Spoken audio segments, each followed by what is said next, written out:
Behold the silent fortress that is the avoidant's heart, a place walled off by the fear of vulnerability and built higher each time intimacy threatens to intrude. Tonight, dear viewer, we embark on a journey through these elusive emotional barriers and learn how one might, with grace and patience, break through to the guarded soul within. You see, it is not a simple matter of prying open locked doors. Rather, it is a subtle, artful dance. And if you will permit me, I shall share a tapestry of stories, insights, and reflections that may guide you on the path to understanding, and perhaps one day, unlocking the avoidant psyche. Let us first paint a portrait of the elusive being we call the avoidant. I invite you to picture a grand estate with towering hedgerows, ever-winding corridors, and vantage points carefully designed to see others approach long before they draw too close. Within this estate resides someone who, on the surface, can seem self-assured, quietly independent, and perhaps even aloof. To the untrained eye, they appear unshakable, unbothered by the turbulence of life's emotional roller coaster. But take one step too near and watch the drawbridge rise. That seemingly unassailable calm shifts into polite distance or a swift retreat, as though they prefer the solitude of their private chambers to the warmth of companionship. It's not that they do not feel. Oh, how they feel. Yet they are experts at disguising the stirrings of their hearts. Within them dwells a tumult of longing, anxiety, and the ever-present ghost of vulnerability. This ghost, my friend, is what they guard against with unwavering diligence. Why, though, do they guard themselves so intently? One might suspect a painful past, heartbreaks, shattered trust, or moments when their younger selves learned the painful price of showing need. Perhaps a father's stern disapproval or a mother's emotional unavailability became the blueprint by which they learned to remain distant. With each new disappointment, a new barricade rose, until eventually they assembled a fortress so formidable that few dare attempt to breach it. Tonight, we shall be among those few. We will examine how to approach those walls with compassion, wisdom, and the gentle persistence that can sometimes lead to a hidden doorway. Now, in order to break an avoidant's emotional barriers, one must first recognize the signs of their presence. Think of it, if you will, as learning to read footprints on a forest trail. The footprints of an avoidant are subtle, easily overlooked if you're not paying attention. Rapid retreat, the moment feelings escalate or a conversation turns toward deeper topics, childhood wounds, personal insecurities, or future plans, the avoidant might quietly slip away. Perhaps they change the subject with a disarming joke, or they end the conversation under the guise of having pressing work to do. Delayed responses. An avoidant may take hours, sometimes days, to answer a simple text or message.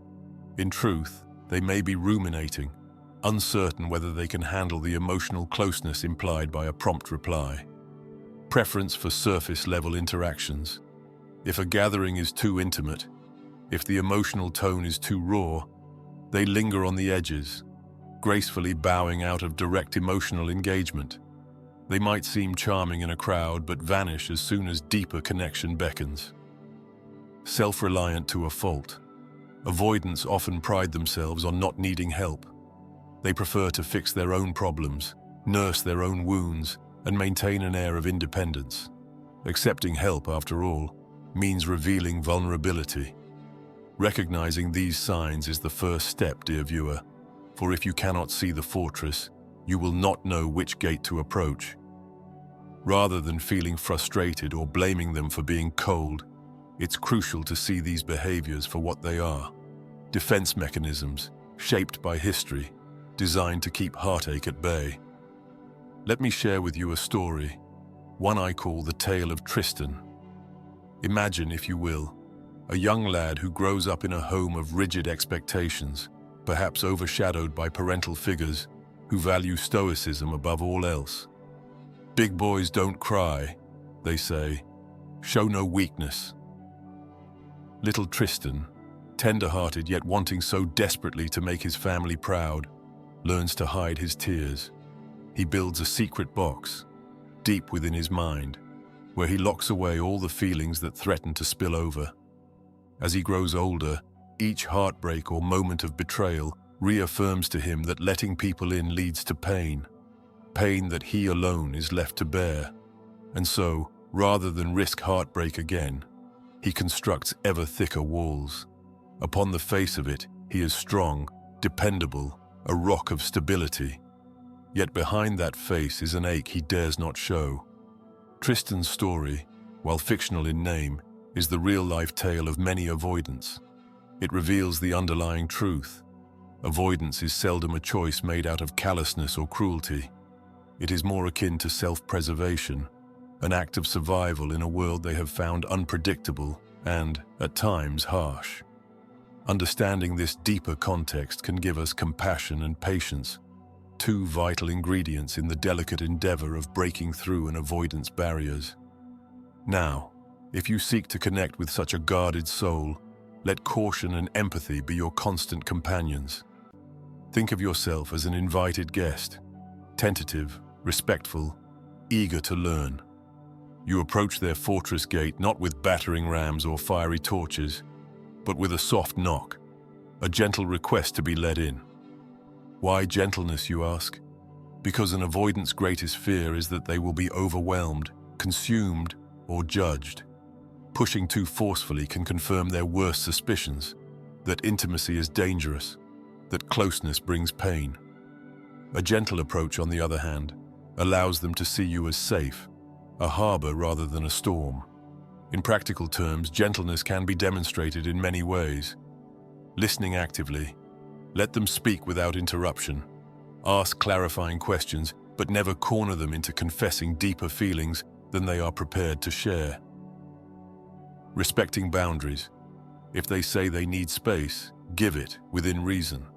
Show that you can handle a slow pace without labeling them as difficult or unavailable. Encouraging. Autonomy. Avoidants fear losing themselves in a relationship. Embrace their independence. Celebrate their successes. Show that your presence does not come at the cost of their freedom. Offering vulnerability in small doses. Sometimes, your willingness to open up, just a little, can invite them to do the same. Let them see that vulnerability need not be a terrifying leap off a cliff. It can be a gentle dip of the toes in calmer waters. Each of these actions is like a key, turning ever so slowly in the lock. Force it, and you may break the key.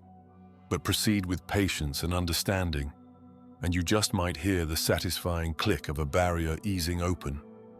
Picture a serene forest clearing, bathed in dappled sunlight. Across a narrow ravine, a small wooden bridge stands, the only way to reach a hidden meadow.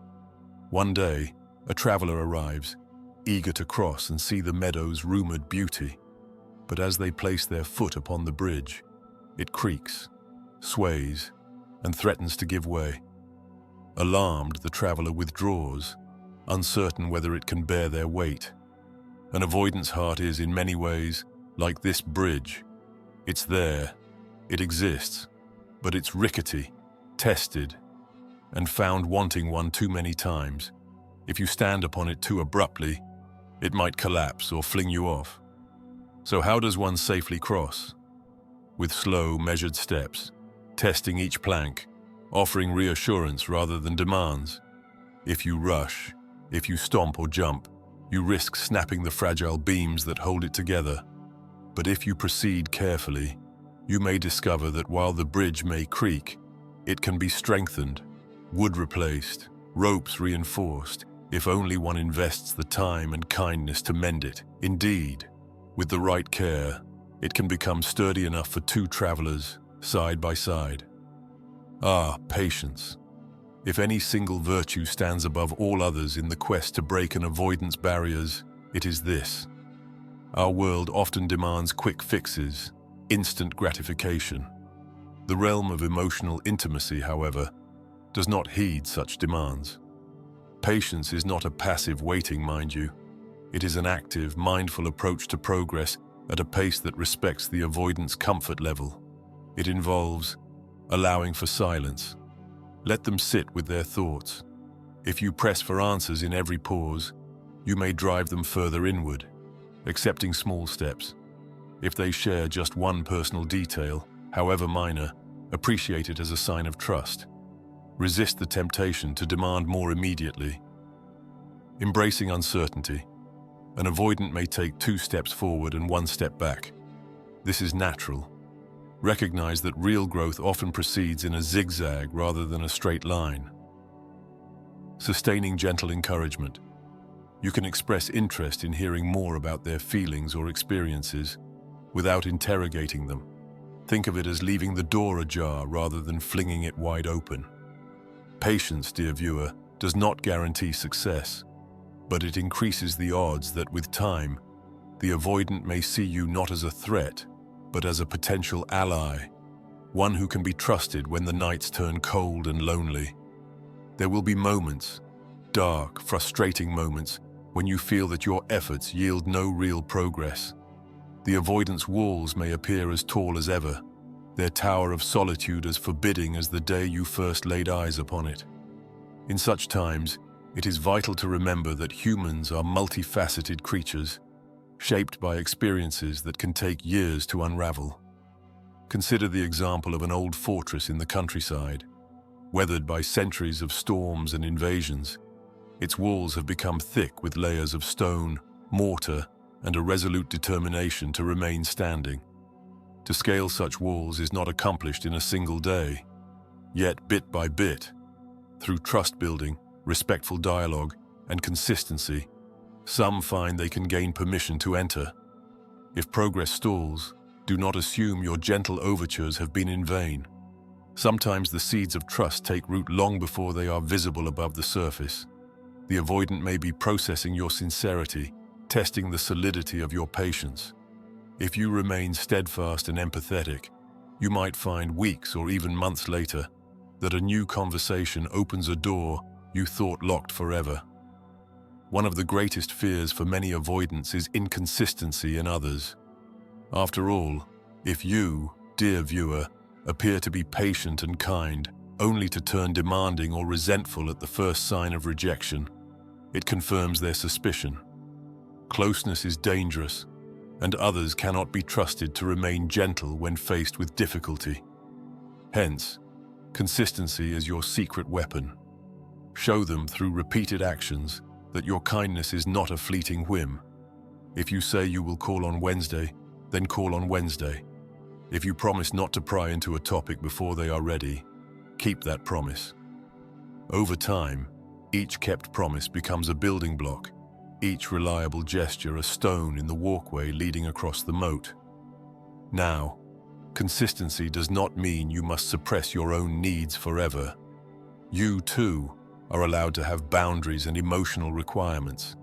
It simply means that if you do need to address a concern, you do so in a calm, respectful manner, one that does not blindside the avoidant or punish them for their reticence. Permit me another tale, this one about Isabel, a gracious woman who took a liking to a certain Fabian. Fabian was, by all accounts, an accomplished individual, skilled in conversation, humorous at gatherings, yet ever elusive in private matters. He would vanish for stretches, offering vague explanations upon his return. Isabel, brimming with warmth and empathy, tried to engage him by sharing her own vulnerabilities, hoping he would respond in kind. At first, Fabian seemed intrigued, perhaps even touched by her openness, but soon he began to withdraw, as though the bright lantern of her emotions was too glaring for his eyes. Undeterred, Isabel pressed on, offering more confessions and deeper emotional truths, hoping her sincerity would draw him out. Instead, he retreated further still, as though her soul-bearing was a sudden downpour he had no umbrella for. Isabel, frustrated by his silence, confronted him with accusations. "You don't care, you're selfish." She demanded immediate answers and labeled his hesitancy as cruel. This, dear viewer, was where Isabel erred. Though her intentions were pure, her escalating demands reinforced Fabian's fears. In the face of mounting pressure, he felt trapped, misunderstood. His flight response intensified, and the distance between them grew irreparably. Isabel left the encounter confused and heartbroken. Fabian, likewise, departed more convinced than ever that sharing his heart would bring only turmoil. The moral of this story is that one must not interpret an avoidance withdrawal as outright neglect or maliciousness. Often, it is simply the reflex of someone who has historically been safer alone. But if you respond with anger or condemnation, you may become the very threat they dreaded. Ah, but dear friend, this is not to say you must compromise yourself endlessly. It is all well and good to respect an avoidance boundaries, but you, too, have your emotional well-being to consider. The question arises, how do you honor their guardedness without neglecting your own hunger for closeness? Identify your deal breakers. Before you invest too deeply, be clear about what you cannot live without.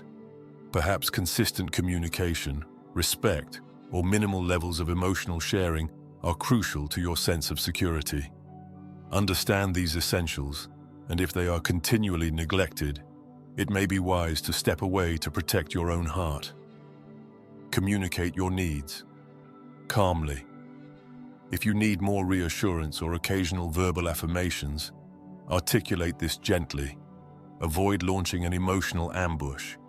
Instead, explain how it makes you feel valued or safe.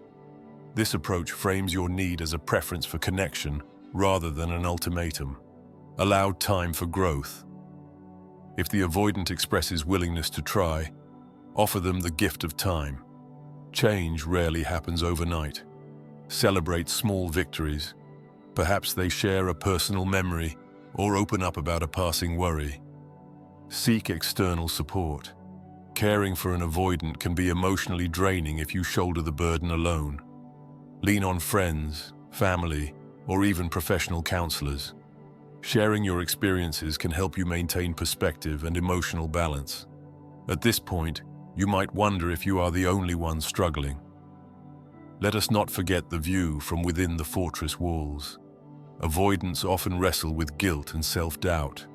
Am I hurting this person with my distance? Should I try to open up, even though it terrifies me? Many times, they loathe the cycle of push and pull, but know no other way to navigate closeness. Thus, a measure of compassion can go a long way. Recognize that they are not always choosing distance out of indifference. They may feel compelled by an internal script written long ago. This is not an excuse for poor behavior, of course, but it does provide context. Sometimes, acknowledging their struggle can help them see you as an ally, rather than a threat. Let us turn now to some concrete strategies, simple, day-to-day actions that might slowly chip away at an avoidance barriers. Share positive experiences. Instead of diving directly into heavy emotional territory, find lighter moments to bond. Invite them on a casual outing, a quaint cafe, a weekend stroll, or a bookshop browsing session. These shared experiences build a sense of safety and camaraderie without demanding deep vulnerability right away.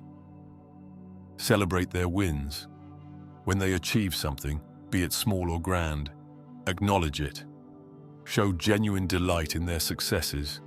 Avoidants often fear that people will only pay attention when they falter or fail. By celebrating their positive moments, you associate closeness with appreciation rather than scrutiny. Model healthy expression. If you feel slighted or disappointed by something they did, strive to communicate it calmly and clearly, explaining how it affects you. Show that conflicts need not escalate into catastrophes. If they see that you handle disputes with grace, they may begin to trust that sharing their own upsets will not lead to an emotional avalanche. Offer encouragement without pressure. Perhaps they have an old hobby they once loved, but abandoned out of fear or self-doubt. Encourage them gently. I recall you mentioning your guitar. Have you played lately? I'd love to hear you sometime, but only if you feel comfortable. This approach fosters a supportive atmosphere where they can rediscover passions without feeling shoved into the spotlight. Each of these steps, while modest on the surface, can begin to crack the foundation of fear that undergirds their avoidance. Now, inevitably, there will be moments that call for confrontation, instances in which you must address an ongoing pattern that is causing pain or confusion. The key is to do so in a manner that does not activate their flight response. How, you ask? Use I. Statements. Rather than "you make me feel ignored," try "I feel hurt and anxious" when there's a sudden silence. This subtle shift frames your concern as a personal feeling rather than an accusation. Reinforce your caring intent. Before delving into the issue, reaffirm your desire to understand them and maintain a positive relationship. "I value having you in my life, and I'd like us to find a way to be comfortable sharing more honestly." Stay solution-focused. Rather than dwelling on blame, suggest potential solutions or compromises. If they feel that you are working together to solve a problem, rather than judging them, they may be more inclined to lower their guard. Remember that confrontation need not be fiery or dramatic. Indeed, a calm, compassionate discussion can sometimes pave new roads of mutual understanding. For a moment, let us step inside the avoidance mind. Imagine it as a grand library stacked floor to ceiling with volumes labeled "Never Again," "Too Risky," or "Beware of Hurt." Here are some lines they might whisper to themselves. "If I let them in, they'll see my flaws and leave anyway. It's better to maintain control than risk rejection. Emotions complicate everything. I need to stay clear-headed. I've survived on my own this long. Why change now? If I give in, I'll lose myself." To break their barriers, one must recognize these silent refrains. It helps to understand that behind every cool exterior may lie a history of heartbreak or betrayal. By acknowledging the logic, albeit fearful of their internal world, you can respond to them with empathy. "I see why you might feel safer on your own, but I want you to know I'm here to support you, not to trap you." Some might believe that a grand, sweeping gesture, an extravagant display of love, could be the key to unlocking an avoidance heart once and for all. We see it in films, dramatic declarations, dashing rescues, or tearful revelations that spur the avoidant into letting their guard down.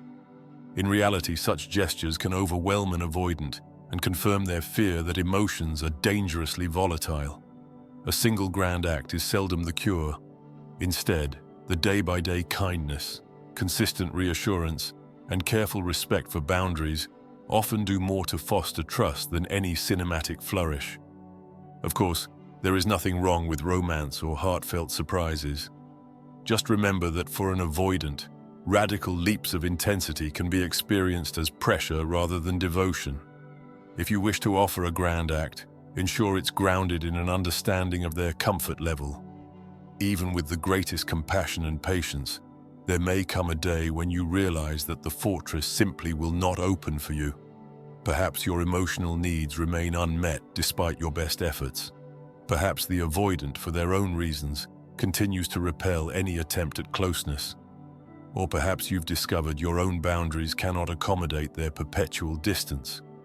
Letting go in such a scenario is not failure, dear viewer. It is an acknowledgement of reality.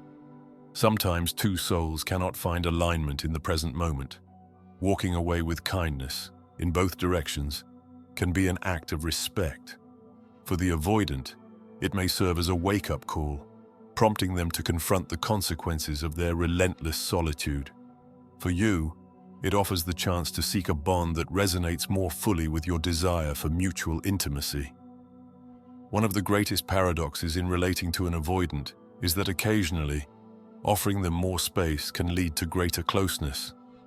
When they sense that you do not demand constant emotional gratification, it can calm the wariness that drives them to flee.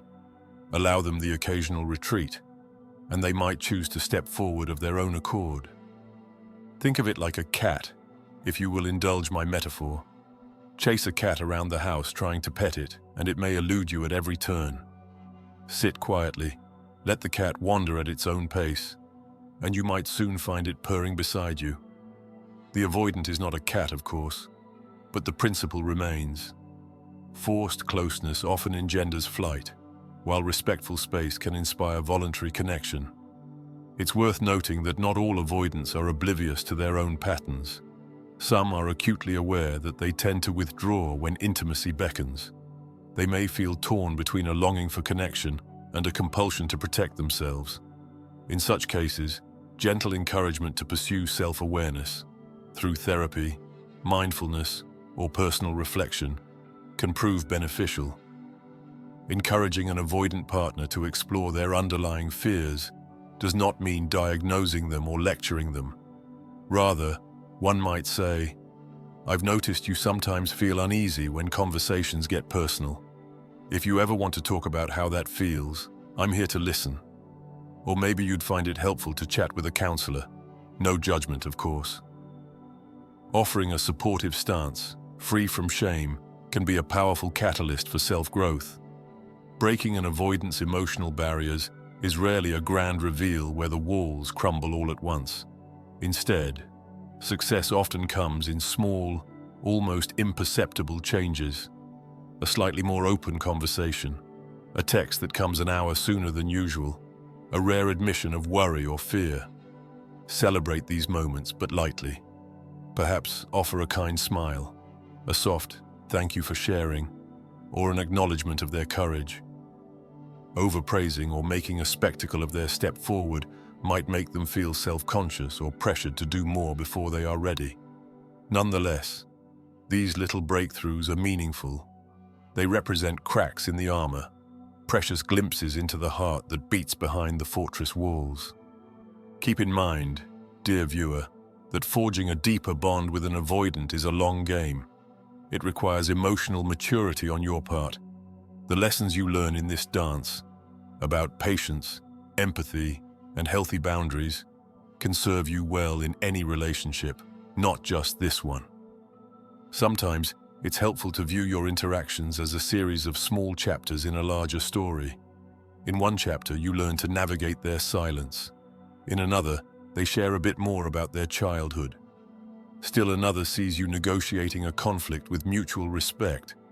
Each chapter builds upon the last, weaving a tale of gradual connection, or in some cases, a gentle parting of ways.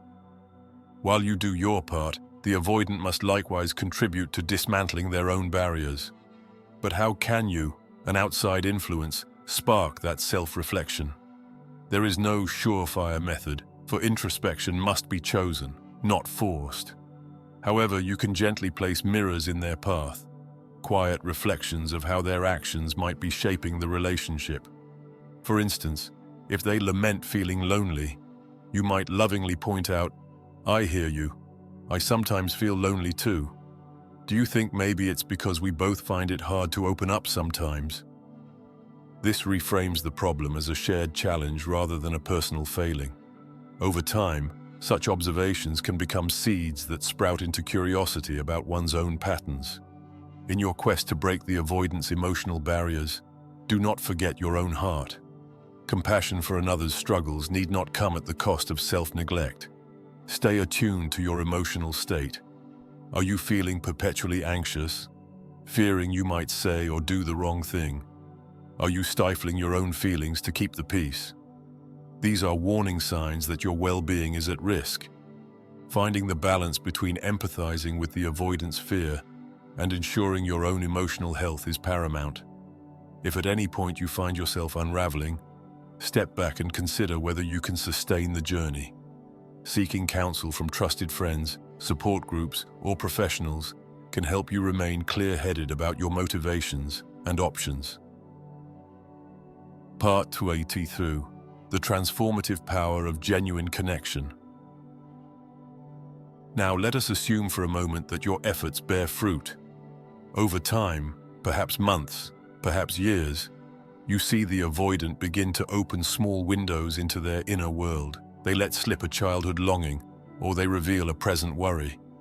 In these tender moments, you may feel an almost palpable shift in the air, the hush of old fears receding, replaced by the warmth of genuine human connection. Such breakthroughs can be exhilarating, like glimpsing a sunrise after a long dark night, and for the avoidant, it can be equally transformative. Realizing they are not ostracized or judged for their vulnerabilities can dismantle a lifetime of defenses. This newfound connection can usher in a period of growth for both of you, forging a bond that is uniquely profound because it was so hard-won. I encourage you, at this juncture, to pause and consider the significance of what you are attempting. To reach an avoidant's heart is no trivial feat. It demands courage, empathy, and resilience. Whether the outcome is eventual intimacy or a deeper self-awareness for all involved, your pursuit is worthy of respect. Indeed, not everyone has the fortitude to confront such challenges. Many give up at the first sign of resistance, concluding that the fortress is impregnable or not worth the effort. Yet here you stand, dear viewer, still curious, still hopeful. In this persistence lies a spirit of genuine human love, a love that understands the flaws and fears of another and still dares to approach. It is a love that acknowledges the potential heartbreak but proceeds anyway, trusting that empathy can mend even the deepest cracks in the human soul. As we draw this monologue to a close, let us revisit our original question: how to break an avoidant's emotional barriers? My dear friend, the answer is neither simple nor quick. It involves a tapestry of virtues: patience, empathy, consistency, self-awareness, and gentle courage. It requires an appreciation for the hidden labyrinths of the human mind, the old scar tissue that aches at the merest hint of closeness. Sometimes you will succeed, discovering that the fortress walls, once so intimidating, contain a beautiful garden within. Other times you may find that your attempts lead only to locked gates and unanswered knocks. Yet even if the latter proves true, you will have gained something invaluable: a deeper understanding of what it means to reach for another's heart while safeguarding your own. In the end, we are all in some way protective of our vulnerabilities. The avoidant merely embodies an extreme iteration of a universal human predicament: the quest to feel safe while longing for connection. If you walk away with nothing else, I hope you carry the reminder that behind every aloof demeanor lies a story, one that can, in certain cases, be gently rewritten through steady, compassionate effort. So go forth, dear viewer, with patience in your soul and kindness in your voice. May you find, in the labyrinth of the avoidant's inner world, not just walls, but also hidden doorways waiting to be opened. And if you manage to step inside, may you do so with reverence for the fragile hearts we all carry. For in that reverence, we discover the true key to forging lasting connections: a willingness to love without demanding, to care without conquering, and to see the human being behind the armor. And that, my friend, is how you begin to break an avoidant's emotional barriers. Step by careful step, word by gentle word, unveiling trust in the glow of sincerity. May your journey be guided by wisdom, lit by hope, and crowned by the quiet triumph of understanding another soul.